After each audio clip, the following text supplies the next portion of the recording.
தந்தை மகன் தூய ஆவியாரின் பெயராலே ஆமேன். ஆண்டவர் உங்களோடு இருப்பாராக. செபிப்போமாக.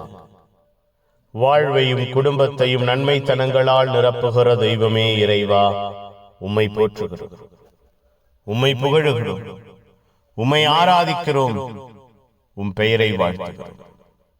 வல்லவராய், இரக்கம் நிறைந்தவராய், ஆசீர்வாதமானவராய் எங்கள் வாழ்விலும் குடும்பத்திலும் செயல்படுகிறீரே நன்றி.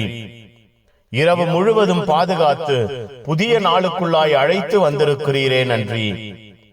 புதிய அன்பையும் புதிய ஆசீர்வாதத்தையும் எங்கள் ஒவ்வொருவருக்கும் வைத்திருக்கிறீரே நன்றி. நீர் வல்லவர், இரக்கமானவர், ஆசீர்வாதமானவர், ஆற்றலானவர் என்பதை நாங்கள் அறிந்து கொள்ள, புரிந்து கொள்ள, ஏற்றுக்கொள்ள, உள்வாங்க எங்களோடு எங்கள் குடும்பத்தோடு செயல்பட்டீரே நன்றி. அப்பா, இந்த நாளை நீர் ஆசீர்வதிப்பீராக.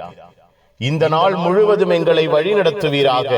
இந்த நாள் முழுவதும் எங்களை பாதுகாப்பீராக. இந்த நாள் முழுவதும் எங்களை பராமரிப்பீராக. நாங்கள் ஒவ்வொருவரும் திடமாய், பலமாய், ஆரோக்கியமாய், ஆசீர்வாதமாய் இருக்க எங்களோடு எங்கள் குடும்பத்தோடு உம்முடைய அன்பின் பிரசன்னத்தை வெளிப்படுத்துவீரா. உம்முடைய ஆசீர்வாதத்தின் கிருபையை நாங்கள் காணச் செய்வீரா. அப்பா, வழிகாட்டுகிறவராய், பாதைகளை தெளிவுபடுத்துகிறவராய் எங்களோடு இருப்பீரா. உம்முடைய அன்பு, ஆதரவு எங்களோடு இருந்து எங்களை வழிநடத்துவதாக.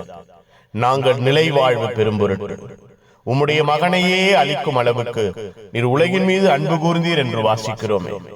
அப்பா, அந்த அன்பு, அந்த ஆதரவு, அந்த இரக்கம் எங்கள் ஒவ்வொருவரையும் தொடருவதாக, பாதுகாப்பதாக, ஆசீர்வதிப்பதாக, எங்கள் வாழ்வை கட்டி எழுப்புவதாக. புனிதர்கள், மறைசாட்சிகள், இந்த நாளுக்காக, இந்த நாளின் எல்லா தேவைகளுக்காக, திட்டங்களுக்காக பரிந்து பேசுங்க. எல்லாம் வல்ல இறைவன், தந்தை, மகன், தூய ஆவியார் உங்கள் அனைவரை இந்த நாள் முழுவதும் ஆசீர்வதிப்பாராக. Amen, amen. Good morning. Have a beautiful day.